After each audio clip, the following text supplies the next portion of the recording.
all, I would like to congratulate to this wonderful session organized by IPCA. I think it solved the purpose. And I'm very hopeful that my friends, they already commented that the food was fantastic. And the comfortable was really nice. And specifically when you arrange it something like the colorful city like Rajasthan, it really gives the cherry on the ice cream.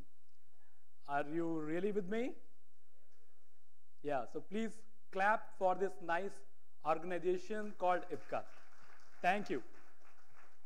And second of the most important thing is like what I am recognizing here, like after lunch session, you have so many people here still want to listen to the boring technical sessions. So from my side, I will not take much of the time of yours, but would like to give you some concept of a very different words, right? We are all human beings. But you would be like to knowing that there are some other word also is behaving. And today this is a pain in dash, dash, dash in many water-based industry, right? So I would like to touch the topic today, which is the biocide.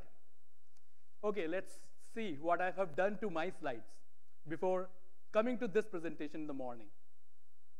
I cut this word biocide. I don't like this. It's so negative. Nobody wants to talk about biocides anymore. What should be here then? If it is so negative, I change it to preservative. Little bit of more sense of positiveness here. So we'll not talk about biocides. Otherwise, CIB will talk, oh, you are killing something. So we are not with you. But we have to save our paints. So preservative is the right word. And you know what? All preservative is not what your choice is. Sustainable preservative should be your choice. So if this topic I understand, so many of you are not a microbiologist, but definitely dealing with biocide in some of the other forms. So if I go too fast or some of the concept is going from the top, just let me know. You can write me the email, that's my email ID, or you can always ring me, my mobile. And I'm also available 24/7. Maybe I'll not respond to you, but next day I'll definitely contact you for your answers. Okay.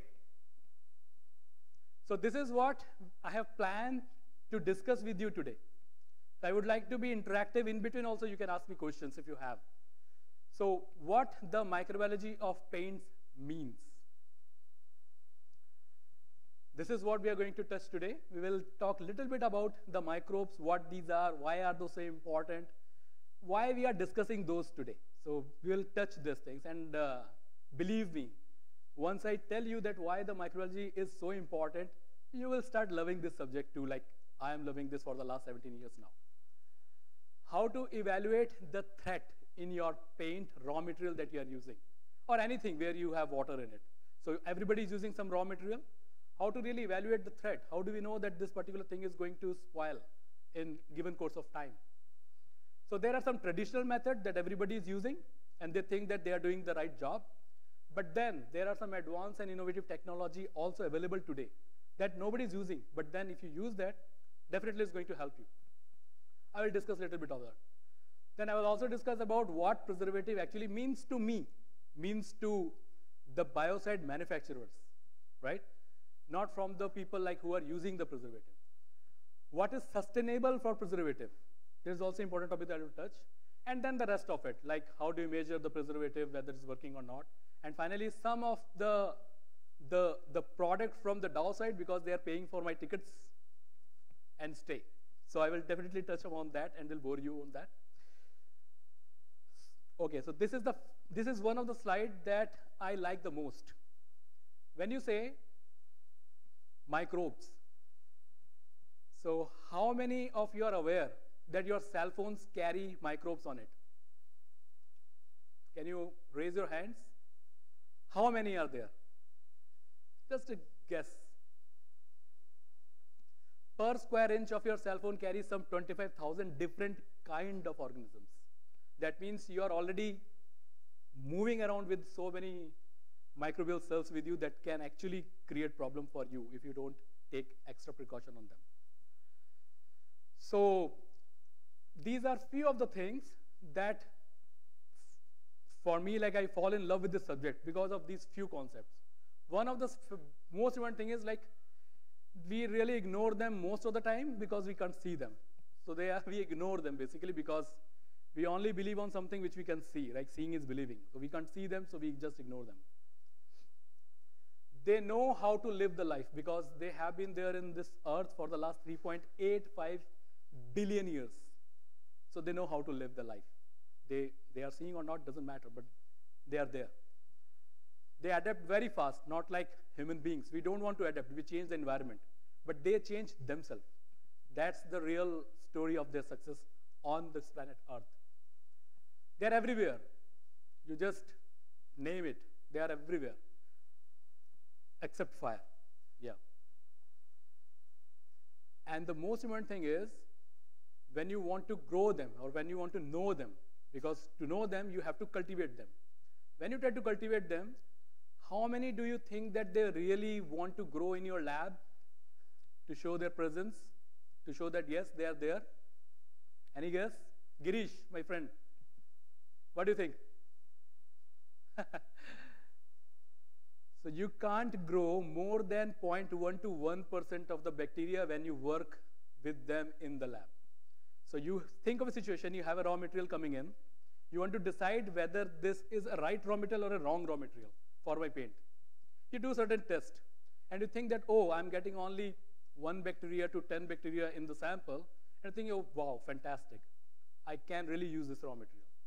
But remember the fact, this 1 or 10 bacteria may be 0.1% of the population that is actually present in the raw material.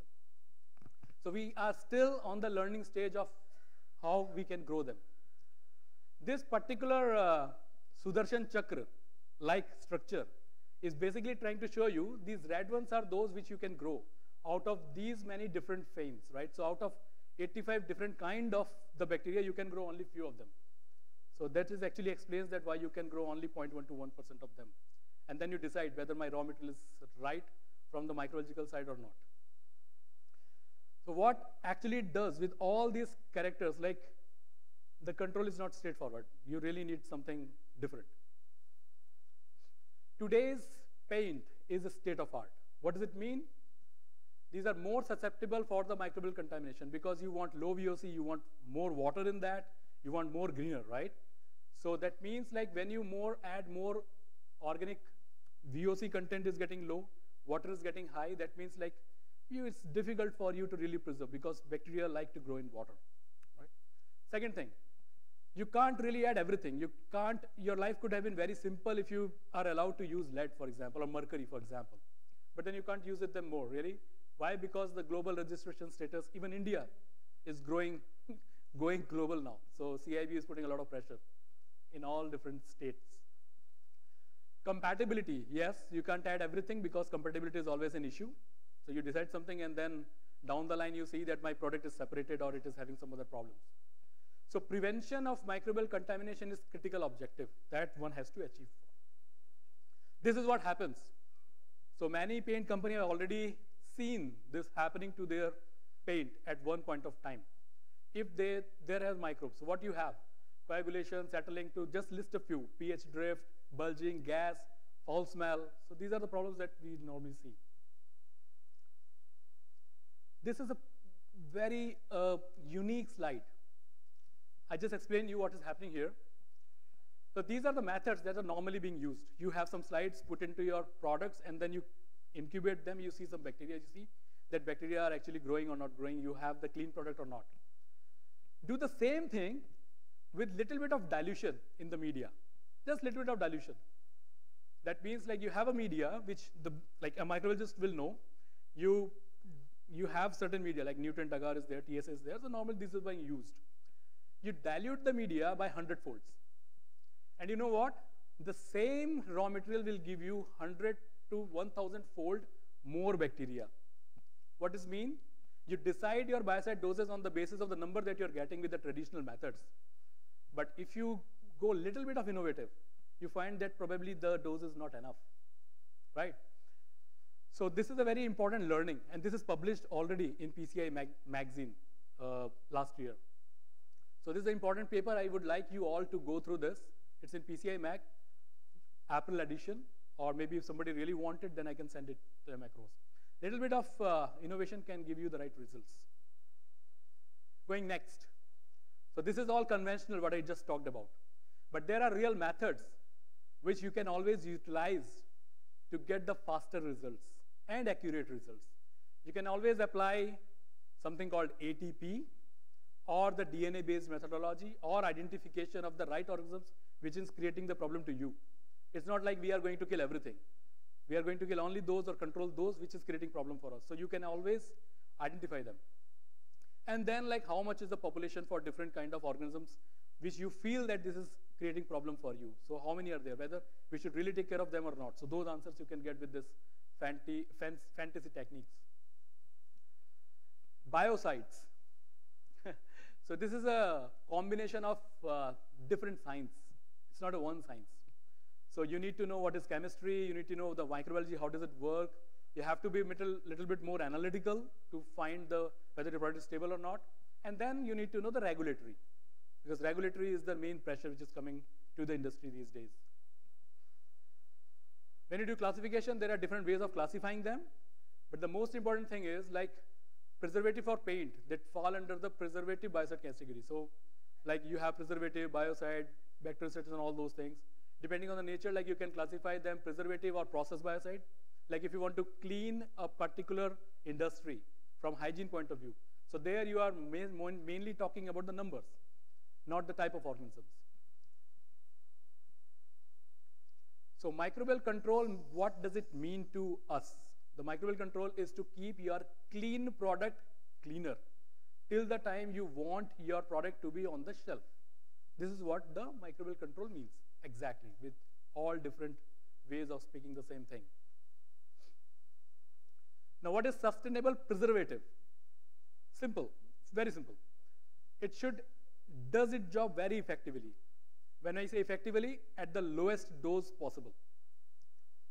Then it should not harm the environment. So this particular slide depicts that. And once it does its job, it should not be there. It should go. Just like Athidi, we want to go, right? So same thing here. Preservative, any water-based industry, you will find preservative. So whether it is adhesive or disinfection for poultry or leather or whatever, like so paper, pulp and paper, everywhere. So wherever there is water, you need biocide. So you can't really survive without biocides. Preservative, not biocides. This is the list of the actives that is available today. Some of them are really known to almost every water-based industry like CMIT, MIT, BIT and all those things, very popular chemistry. But then there is something which is emerging, making its way to the Indian market, like say for example MBIT, right? So these are a couple of chemistries which is knocking the door of Indian industry.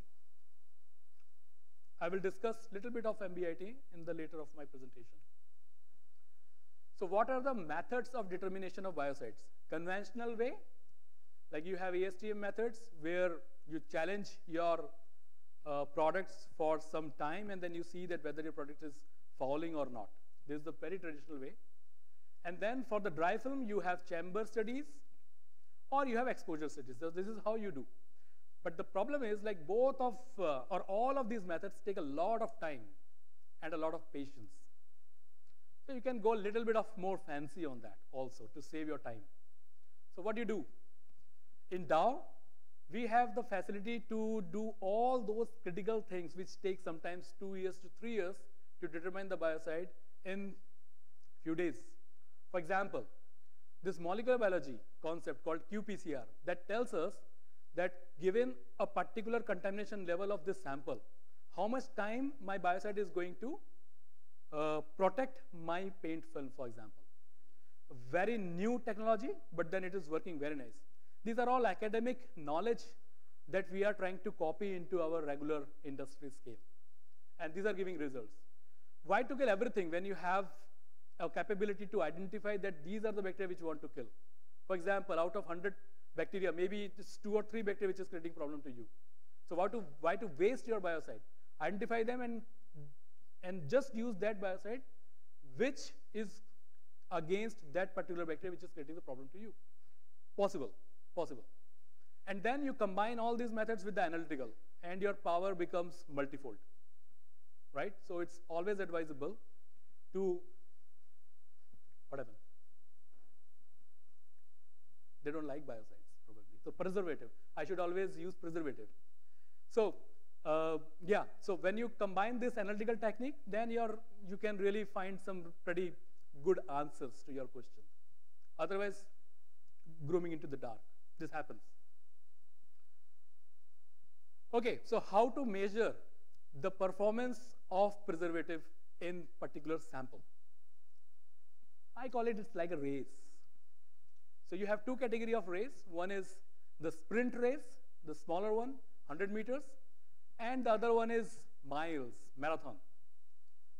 So on that basis, either you have a biocide that you determine on the basis of the time points like half an hour, 15 minutes, half an hour, 1 hour, or 24 hours.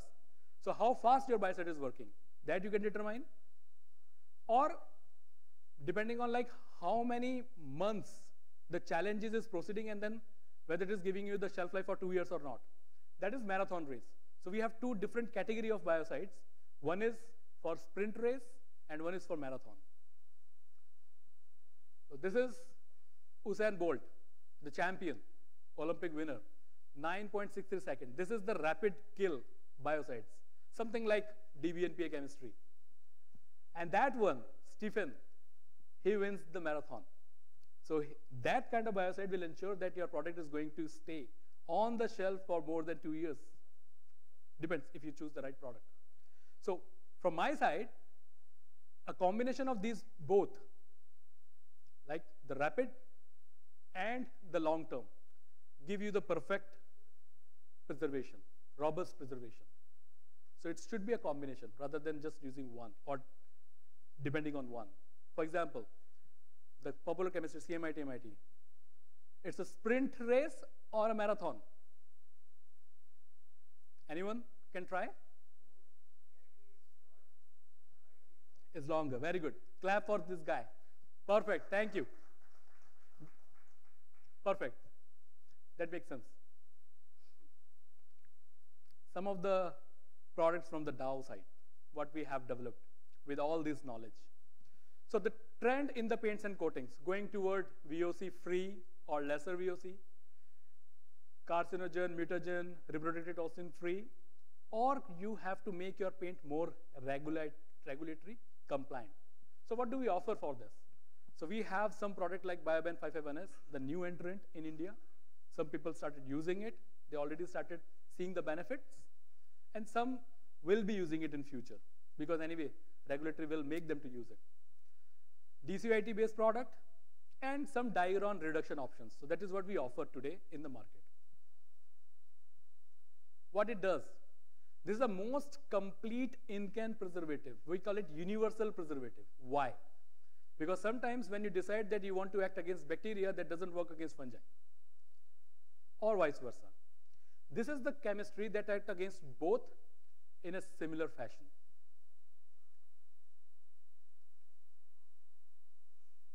I don't like this marketing way of presenting the slides. The most important thing is, it is approved in biocidal product regulation. That's the highlight and the take-home lesson. This is approved just few days back in the product type 6, which is the in-can preservative section of the BPR. So this is European regulation compliant already. So that means if you start using this particular active, so at least the things which is being copied from the European regulation to Indian regulation, those people will be happy. Easy, no smell, nothing. It's just like water. No sensitization, nothing. Wonderful product. So compared to its brother, that is BIT dispersion, it's fantastic. Coming to the efficacy, the same thing which this particular product is doing at 88 ppm. Its closest brother and sisters like BIT, MIT, the favorite combination in India today, it is doing at say 200 ppm. So it is passing 6 cycles at almost 3 times the dose. Dangerous slide. You know what is it? It's a DNA molecule. This star of the paint preservative dye film, right, is carbondism. What it is doing, it is trying to change the DNA sequence. It's mutating. So that means this carbontism is a concern because it mutates the DNA. And that is where listed here. And the first guideline, which is coming from CIB, they don't want CMR in the paint. Although the regulation is not very clear today, but it's going to be more clearer in the coming time. But whatever it is, so we know that carbontism is dangerous. Options we have is DCUIT, simple reasons, no toxicity. Green Chemistry Award, winner in 2011, US EPA approved. So I think from carbontism, if you want to have a choice, you can jolly well go into that. Other than this, there are so many different things I can talk about this particular product, well proven in the labs. What are those? Some of the things that I like personally, being a microbiologist, it is efficacious against bacteria, algae, and fungi at the level of just 0.1 to 1 ppm, right? And we put a little more of this in the paint. Other thing is, like, if you consider comparing it to its brothers and sisters like carbontism and ZPT, this is 100 to 1000 folds superior in terms of its efficacy. So that is why I say that, like, this particular molecule should given a chance to prove itself. Multiple benefits, the dose levels and all. Now see this slide. I started working on this particular product when I thought that, okay, Diron will have some problem in coming time, 5 years back. The upper panel is a traditional Diron-based paint. See what happened after 5 years, right? This is something that we accept sometimes. But then we have a better option. The same thing I did with 3000 ppm of Diron, which is going to be the compliance from CIB if they are really strict on their regulation. So 3000 ppm will be the new concentration for Diron to be used in paints. With this particular product, DCIT based, after 5 years, you see how much it is different. This is also acceptable, but are we not happy to have this with just 3000 ppm of Diron? This is the question we should ask ourselves, right? I again put this particular slide. So there are some products, right, which can help you making your paint more robust in terms of in-can preservation if you use the product something like this, which is based out of DMO, oxazolidine. What it has, it works at high pH. This is the pH of our paint today. The doses are very, very low that you should use because the product is 80% active. So you add, say, 1000 ppm, you already have 800 ppm of the active. Not even a close to your CMIT, MIT, right, or BIT that you're using today. And when you say about speed and endurance, it offers you both. I think I already summarized. One more important thing. Either we want a zero biocide or the lesser toxic biocide in our paint. That should be the goal, and we can achieve this really. Thank you for your patience learning after the lunch session. Just connect me if you have any question. My email is already given, or you can connect me over the tea or today's dinner and so. So I'll be really happy to solve your questions. Thank you. Check. And it's time for a lucky draw again. My friend told that to put 2 already in the pocket. Shall I open that? Who is that friend of yours? No, I'll not. हम बदनाम नहीं करेंगे सबके सामने. Okay, so we're gonna do the lucky draw now, followed by one session, and then we're gonna break for tea. So kindly stay back with us. And the lucky draw, the winner for this draw is Rahul Sevak. Do we have Mr. Rahul here? Or friend of him? Oh, we are all his friends. Okay. Save it. Yeah, read it. Kamal Jain from Swastik Interchem Private Limited. Mr. Kamal Jain. Is he standing over there? Yeah. Rahul Sevak. No, Saver.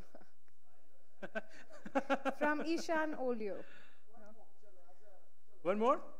One for good luck. Let me see Girish is coming or not. Okay.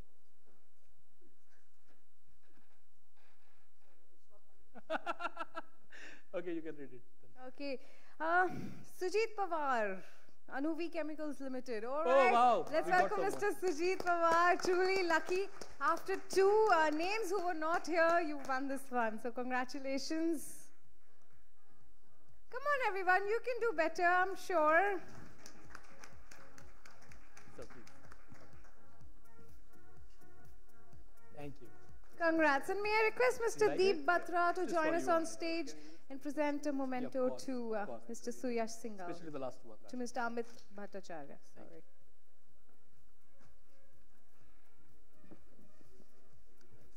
So thank you so much.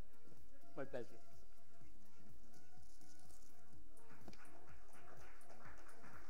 Nice to be here. Same as